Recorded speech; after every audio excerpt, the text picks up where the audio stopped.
সুধী দর্শক শ্রোতা, আসসালামু আলাইকুম। আজ আমি আপনাদের সাথে রক্তের একটি কোষ নিয়ে কথা বলব, যেটির নাম প্লাটলেট বা থ্রম্বোসাইট। আপনারা সবাই জানেন রক্তের মধ্যে WBC আছে, প্লাটলেট আছে, RBC আছে। একেকটি কোষ বা সেল এক রকম কাজ করে থাকে শরীরের মধ্যে। আর এই প্লাটলেটটি একটি কোষ যেটি শরীরের মধ্যে রক্তক্ষরণ বন্ধ করে। এটি একটি ছোট্ট কোষ। এটা 1.5 to 3 মাইক্রোমিটার ডায়ামিটার। এই সেলটার কিন্তু কোনো নিউক্লিয়াস থাকে না। সাইটোপ্লাজম থাকে এবং মেগাক্যারিওসাইট থেকে এই সেলটা তৈরি হয়ে থাকে। কিন্তু এই সেলটার মধ্যে অনেক ধরনের গ্রানুল থাকে। এই গ্রানুলগুলি থেকে এই প্লাটেলেটটি যখন অ্যাক্টিভেটেড হয়ে যায়, অনেক জিনিস রিলিজ হয় যেটি শরীরে বিভিন্ন ধরনের কাজ করে থাকে। বিশেষ করে রক্তক্ষরণ বন্ধ করার জন্যে। আমাদের শরীরে কোথাও কেটে গেলে প্রথমত রক্ত বন্ধ করার জন্যে শরীরের যে জায়গায় কেটে গেল, সেখানে যে রক্তনালীগুলি আছে, সেগুলি সংকুচিত হয়ে রক্তক্ষরণ বন্ধ করার জন্য চেষ্টা করে থাকে। এরপরে সেখানে প্লাটলেট নামক এই কোষটি ছুটে আসে। এসে সে তখন একটা প্লাটেলেট আরেকটা প্লাটেলেট গায়ে থেকে একটা প্লাটেলেট প্লাগ ফর্মেশন হয় এবং ফিব্রিনোজেন এটার মধ্যে স্টেবিলাইজড করে একটা প্লাটেলেট প্লাগ তৈরি হয়ে রক্তক্ষরণটা বন্ধ করে দেয়। তাহলে রক্তক্ষরণ বন্ধের জন্য কী ধরনের উপাদান থাকলো? একটি থাকলো হলো যে শরীরের মধ্যে এক প্রকার প্রোটিন কোগুলেশন ফ্যাক্টর, আরেকটি হলো প্লাটলেট। তাহলে আ স্বাভাবিকভাবে বুঝতে পারছেন যে রক্তক্ষরণ বন্ধের জন্যে প্লাটলেটের ভূমিকা অনেক বেশি। তাহলে শরীরের মধ্যে এটা কিরকম সংখ্যায় থেকে থাকে? এটা শরীরের মধ্যে সাধারণত ১,৫০,০০০ থেকে ৪,৫০,০০০ পর্যন্ত স্বাভাবিক সংখ্যায় এটি শরীরের মধ্যে থাকে। তাহলে এই প্লাটলেটের সংখ্যা কমে গেলে আমরা বলি যে থ্রম্বোসাইটোপেনিয়া। সেটি হলো ১,০০,০০০ অর্থাৎ 100,000 এটার নিচে চলে গেলে তাকে আমরা বলি থ্রম্বোসাইটোপেনিয়া। আবার যদি দেখা যায় যে এই প্লাটেলেটের সংখ্যা অনেক বেড়ে যায়, ৪,৫০,০০০ এর বেশি হয়ে যায়, তখন তাকে বলি আমরা থ্রম্বোসাইটোসিস। তাহলে প্লাটেলেট বেড়ে যাওয়া সেটা কিন্তু শরীরে এক প্রকার রক্তরোগ। আবার প্লাটেলেট কমে যাওয়া সেটির ক্ষেত্রেও শরীরের অনেক ধরনের অসুবিধা দেখা দিতে পারে। তাহলে এখন এই প্লাটেলেটটা কেন কমে যায়? আমরা দেখি বর্তমান সময়ে যে সবাই ঘরে প্রায় ভাইরাস জ্বর হচ্ছে।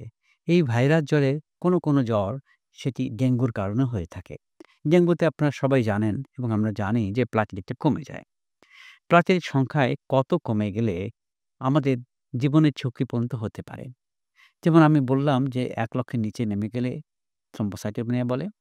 কিন্তু প্লাটলেট যদি ৫০,০০০ এর নিচে নামে, প্লাটলেট যদি ২০,০০০ এর নিচে নামে, প্লাটলেট যদি ১০,০০০ এর নিচে নেমে যায়, তখন আমাদের কি করতে হবে? প্লাটলেট যদি ৫০,০০০ এর নিচে চলে যায়, কিন্তু শরীরে কোথাও কোনো রক্তক্ষরণজনিত শরীরে রক্তক্ষরণ না হয় কোথাও দিয়ে, অর্থাৎ চামড়ার উপরে বা চামড়ার নিচে যে লালচে দাগ পড়া সেগুলি বলে পার্পল র‍্যাশ বলা হয়।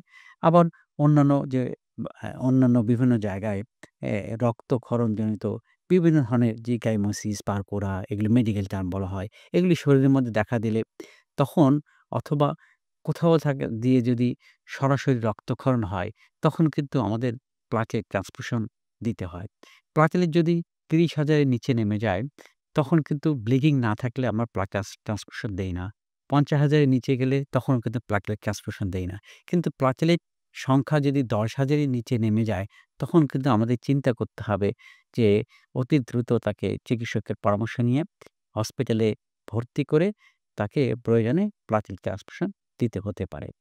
তাহলে সবসময় প্লাটেলেট ট্রান্সফিউশন লাগে না এবং সবসময় প্লাটেলেট যে সাধারণ সংখ্যার নিচে নেমে গেলেই আমরা আতঙ্কিত হয়ে ভয়ে সরাসরি আইসিইউতে গিয়ে ভর্তি হব, এই ঘটনাগুলি না হলেও চলে।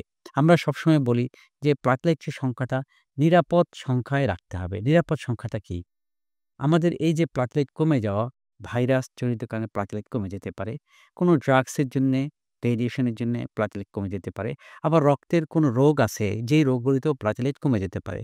রক্তের খারাপ ধরনের রোগ, ব্লাড ক্যান্সার এবং অনেক সময় থাকে ভিটামিন B12 ফোলেট ডেফিসিয়েন্সি, তখনও কিন্তু প্লাটেলেট কমে যেতে পারে। অন্যান্য বিভিন্ন ধরনের ক্যান্সার আছে, সেই ক্যান্সার সেলগুলি শরীরের মধ্যে অর্থাৎ বন্যার মধ্যে প্রবেশ করে আমাদের যে রক্ত তৈরির যে মাদার সেল মেগাক্যারিওসাইট সেটার সংখ্যা কমিয়ে দিয়ে আমাদের যে প্লাটেলেট সংখ্যা কমে যেতে পারে, সেক্ষেত্রেও রক্তক্ষরণ হতে পারে। আমাদের একটি পরিচিত রোগের নাম হলো আইটিপি। আইটিপি এমন একটি রোগ, যেই রোগটাতে আমাদের যেটাকে বলা হয় ইমিউন থ্রম্বোসাইটোপেনিয়া। শরীরের মধ্যে কিছু অ্যান্টিবডি তৈরি হয়, যে অ্যান্টিবডিগুলির কারণে এই অ্যান্টিবডি প্লাটলেট কমপ্লেক্স তৈরি হয়ে এগুলো স্প্লিনের মাধ্যমে নষ্ট হয়ে যায়। তখন প্লাটলেট সংখ্যাটা কমে যায়। বোন ম্যারো থেকে প্লাটলেট তৈরি হচ্ছে, কিন্তু দেখা যাচ্ছে সার্কুলেশনে শরীরের রক্তের মধ্যে প্লাটলেটের সংখ্যা কমে গেছে। তো এই আইটিপিতে যখন প্লাটলেট কমে যায় অথবা ভাইরাস জনিত কারণে যখন প্লাটলেট কমে যায়, তখন ১ম যে কাজটি করতে হয়, ভালোভাবে সিবিসি এবং পেরিফেরাল ব্লাড ফিল্মটা করতে হয়। এই সিবিসি পেরিফেরাল ব্লাড ফিল্ম এটি যদি একজন রক্তরোগ বিশেষজ্ঞ অথবা কোনো এক্সপার্ট প্যাথোলজিস্ট এটা করে থাকে, তাহলে তাহলে শরীরে যে রক্তের যে প্লাটলেটের সংখ্যাটা সঠিক মাত্রায় রিপোর্ট পাওয়া সম্ভব হয়। কখনো, কখনো মেশিন জেনারেটেড রিপোর্টের মাধ্যমে প্লাটলেট দেখা যায় যে ২০,০০০ এসেছে বা ১০,০০০ এসেছে। আমরা রিভিউ করতে গিয়ে প্লাটলেটের সংখ্যা বেশি পাই। এটা কিভাবে সম্ভব? সম্ভব এইজন্যে প্লাটলেটের সাইজ কখনো ছোট বড় হতে পারে। মেশিনে প্রোগ্রাম করা থাকে যে ভলিউমের প্লাটলেট, সেই ভলিউমের প্লাটলেট তারা কাউন্ট করে থাকে। কিন্তু আমরা যখন ম্যানুয়ালি প্লাটলেটটাকে রিভিউ করি, পেরিফেরাল ব্লাড ফিল্ম রিভিউ করি, তখন প্লাটলেটের সংখ্যা সঠিকভাবে আমরা পরিমাপ করতে পারি। তাহলে আমার প্রিয় দর্শক শ্রোতা, তাদের জন্যে আমার যে মেসেজ থাকবে, মেসেজটা হলো যে জ্বর অথবা যেকোনো রোগই হোক না কেন, যদি দেখেন যে প্লাটেলেট আপনার কমে গিয়েছে, রিভিউ করার জন্য একজন রক্তরোগ বিশেষজ্ঞ অথবা এক্সপার্ট প্যাথোলজিস্ট দিয়ে মেশিন জেনারেটেড রিপোর্ট না নিয়ে তাকে দিয়ে রিভিউ করান। রিভিউ করার পরে কেন প্লাটেলেট কমে যাচ্ছে সে কারণগুলো নির্ণয় করেন। কারণ প্লাটেলেটের সংখ্যা যদি অনেক কমে যায়, ১০,০০০ এর নিচে চলে যায়, সেটি জীবনের জন্য অনেক ক্ষতি হতে পারে। প্লাটেলেট কমে গেলেই প্লাটেলেট ট্রান্সফিউশন দিতে হবে, এমনটি কিন্তু ধারণা থাকাটা ঠিক না। প্লাটেলেট সংখ্যা কমে গেলে শরীরে যে রক্তক্ষরণ না হয়, যে নাক দিয়ে রক্ত পড়ছে, দাঁতের মাড়ি দিয়ে রক্ত পড়ছে, শরীরের বিভিন্ন জায়গায় যে লালচে ছোপ হয়ে গেছে, এরকম যদি পরিস্থিতি হয় তাহলে আমরা রক্ত দেব। কাজেই পরীক্ষা-নিরীক্ষার চিকিৎসা করাটা যেমন জরুরি, পাশাপাশি পরীক্ষা-নিরীক্ষাকে শারীরিক যে বিভিন্ন ধরনের উপসর্গ সেটির সাথে মিলিয়ে দেখেই আমাদের চিকিৎসাটি দিতে হবে। যেমন আইটিপির ক্ষেত্রে নিরাপদ প্লাটলেট রাখাটাই আমাদের চেষ্টা। সেই নিরাপদ সংখ্যাটা কি? কখনো, কখনো আইটিপির যে রোগীরা রয়েছেন তাদের ১০,০০০ প্লাটেলেট হলেও কিন্তু ব্লিডিং হয় না। আবার ২০,০০০ প্লাটেলেট হলেও ব্লিডিং হয় না। তাহলে আমি প্লাটেলেট ট্রান্সফিউশন কেন দেব? ভালোভাবে পেশেন্টকে দেখতে হবে, বুঝতে হবে। যদি প্রয়োজন হয় আমরা প্লাটেলেট ট্রান্সফিউশন দেব। বিশেষ করে আইটিপির ক্ষেত্রে প্লাটেলেট ট্রান্সফিউশন যে দেওয়া হলে অনেক সময় দেখা যায় যে প্লাটেলেট কোনোভাবেই বাড়তে চায় না। তার শরীরের মধ্যে অনেক ধরনের অ্যান্টিবডি তৈরি হওয়ার কারণে।